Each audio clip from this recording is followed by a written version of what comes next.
वसल्लिम जूदी वल करम वालिही वसहबिही वबारिक वसल्लिम।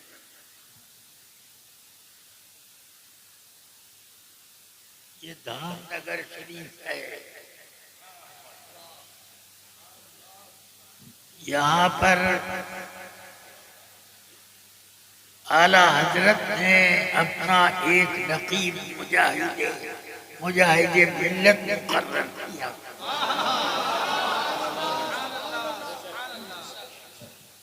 सुन्नियत की जो बहार उड़ीसा में नजर आ रही है, ये हजरत मुजाहिद मिल्लत का फैजान करम है।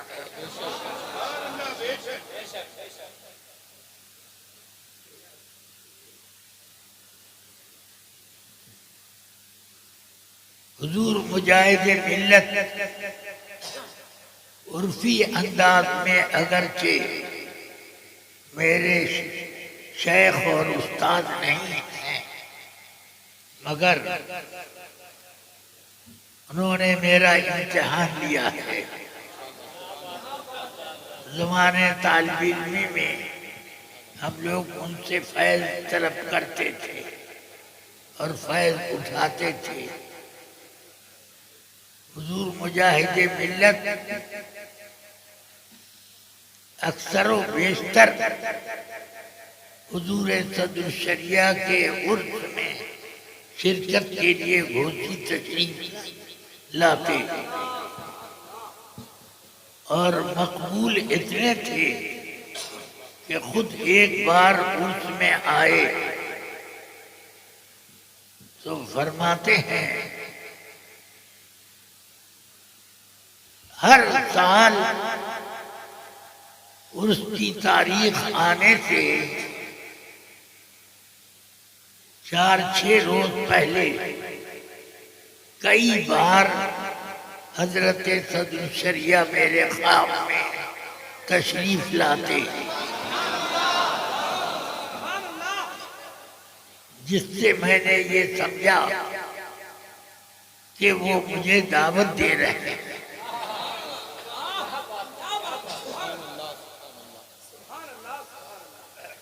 मगर अपनी बात मसरूफियत की वजह से हर उर्स में मैं शिरकत नहीं करता। ये तकरीर फरमा रहे थे उर्स से सदर शरिया में। तकरीर के दरमियान आप पर रिक्कत तारी हो गई और मज़ार शरीफ की तरफ रुख करके कहते हैं, सरकार हर साल आप ख्वाब में तशरीफ लाए, मुझसे बात मर्तबा चूक हो गई, माफ फरमा दीजिए, माफ फरमा दीजिए। उनकी तकरीर के बाद हाफिज़ मिल्लत तकरीर के लिए बैठे। उन्होंने फरमाया कि हजरत सदर शरिया जिस तरह से अपनी हयात ज़ाहिरी में जिंदा थे उसी तरह से अभी भी हैं, और अभी आप लोगों ने हजरत मुजाहिद मिल्लत को देखा। हकीकत में मुजाहिद मिल्लत सदर शरिया की ज़ियारत कर रहे थे और उसी में मुखातब होकर के माफी का जिक्र कर रहे हैं कि सरकार मैं कई बार ख्वाब में देखता हूँ उर्स के, आपके उर्स के आने के पहले, मगर कभी कभी रुकावट पड़ती है, मुझे माफ फरमा दें, माफ फरमा दें। मुजाहिद मिल्लत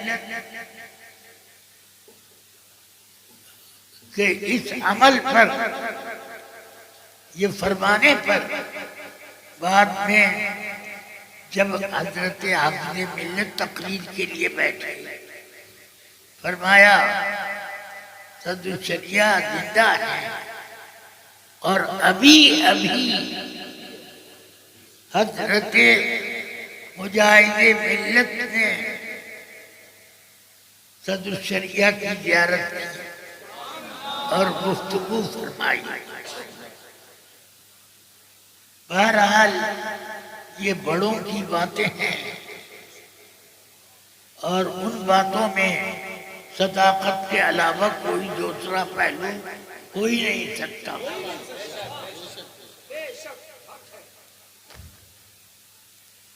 अब आज मेरे जिम्मे कुछ काम लगाए गए।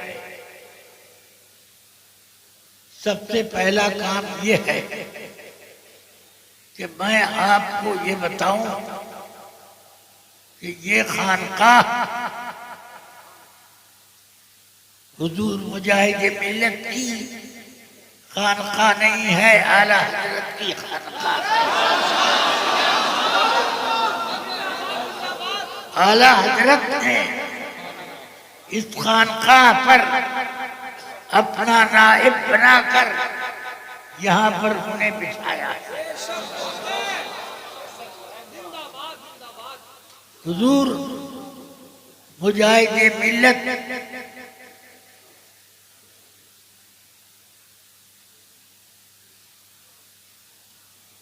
ने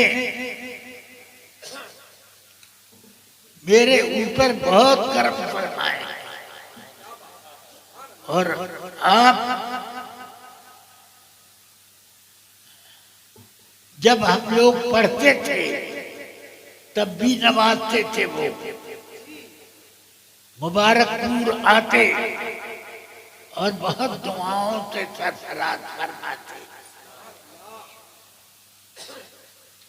गाजीपुर एक मर्तबा जब हम लोग दौरे हदीस की जमात में पढ़ते थे, गाजीपुर की जेल से छूटे सीधे मुबारकपुर तशरीफ लाए और फरमाया हाफिज मिल्लत से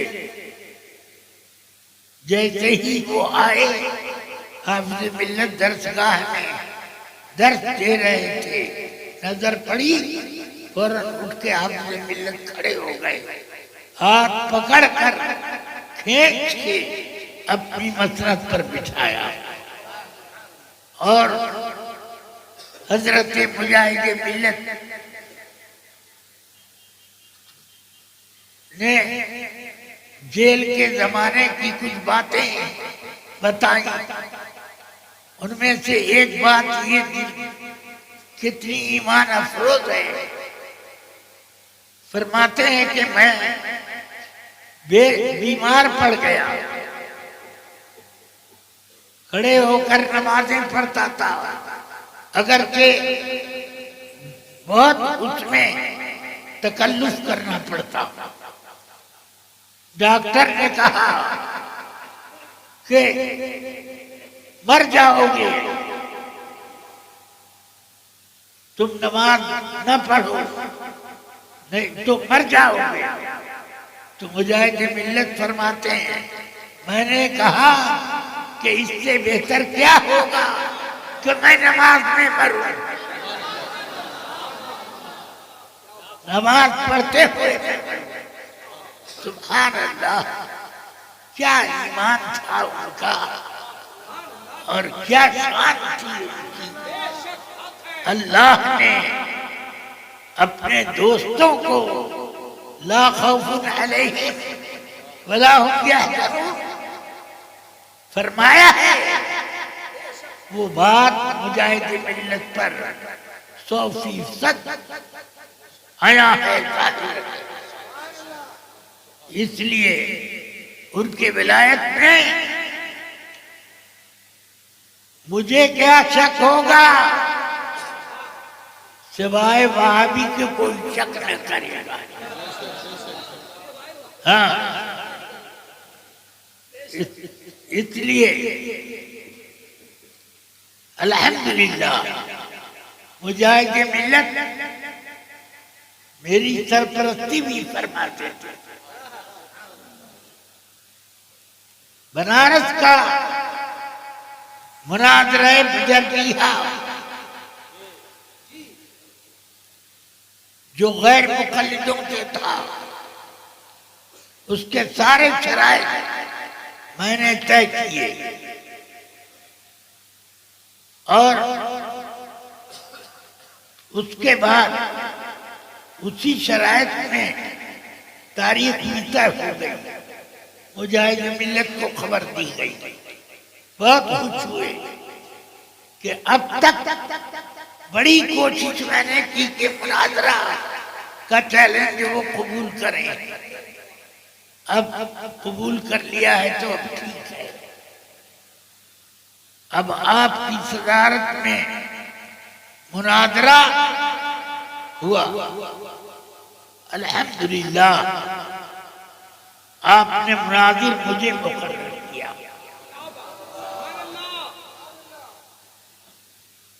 और मुजाहिद मिल्लत की सरपरस्ती में मैंने मुनाज़रा किया। मुनाज़रा शानदार तौर पर कामयाब हुआ। 3 रोज तक 8 बजे सुबह से लेकर 2 बजे तक दिन में मुनाज़रा हुआ करता था। 3 रोज मुनाज़रा हुआ, अल्हम्दुलिल्लाह। उसके बाद बनारसी के दर्जन भर से ज्यादा गैर मुक़ल्लिदीन तौबा की और मुजाहिद मिल्लत के हाथ पर मुरीद हुए। अल्लाह का शुक्र है कि हम लोगों को इन बुजुर्गों की नानैन शरीफ उठाने का मौका मिला है और उसी को हम अपनी नजात के लिए सामान बख्शिश समझते हैं। अल्लाह तबारक व तआला करम फरमाए।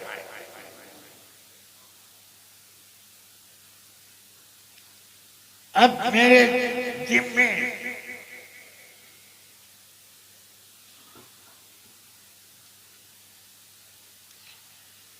पहला काम यह है कि अल्लाह का शुक्र अदा करता कि मुझे ही नहीं, आम तौर से अहले सुन्नत की राय यही है कि हजरत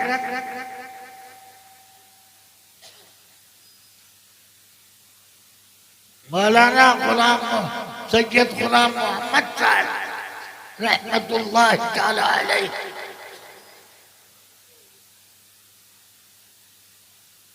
की जाने चीनी का ताज मैं हजरत मौलाना सैयद हबीब रजा साहब के सर पर सजा। ये पहला मेरे ऊपर एक जिम्मा लगा।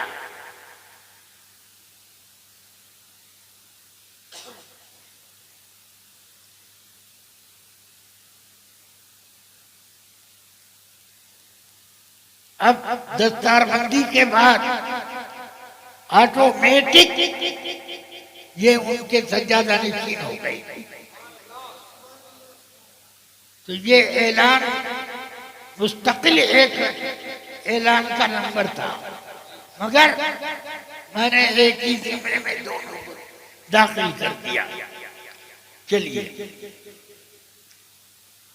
ये उनके जानशीन हैं और जानशीनी की दस्तार भी अभी लपेटी जाएगी। अब एक और अम्र का मैं उलमाए किराम से, यहाँ के उलमाए किराम से मुतालबा करता हूँ और ये तंबीह भी करता हूँ कि उस पर कारबंद रहे। ये कि रुयत हिलाल वगैरह और कुछ मुश्किल मसाइल सामने आते हैं तो यहाँ के जामिया हबीबिया के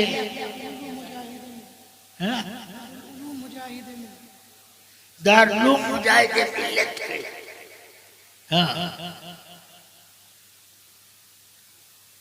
मैं अब तक जामिया हबीबिया ही यहाँ के दारुल को समझता था, मगर आज खैर इस्लाह हो गई मेरी।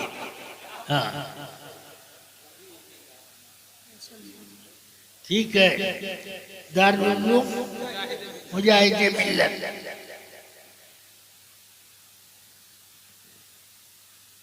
के उलमा मिलजुल करके रुयत हिलाल और दूसरे उमूर की कमेटियों में मसाइल शरइया को हल करते थे। ये अब भी जारी रहेगा, मगर उसमें बर वक्त शरीक इनको बनाया।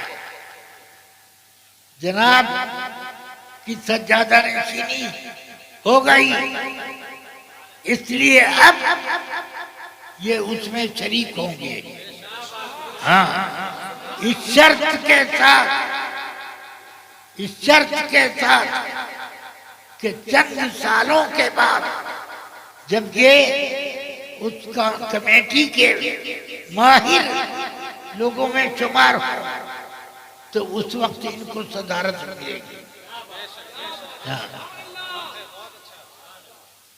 इससे ये समझ लीजिए कि हम लोग सिर्फ शख्सियत परस्ती नहीं करते हैं, बल्कि सलाहियत को देखते हैं।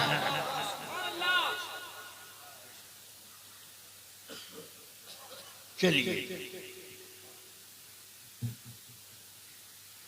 इसलिए वो उस कमेटी में और उसकी मीटिंग में साथ साथ इनको रखें और चंद साल के बाद जब ये उसके कामों से खूब अच्छी तरह वाकिफ और मुमारिस हो जाए, मुमारसत हो जाए, तो उसके बाद इनको उस पूरी कमेटी का सदर बना दिया जाएगा। हाँ, चलिए।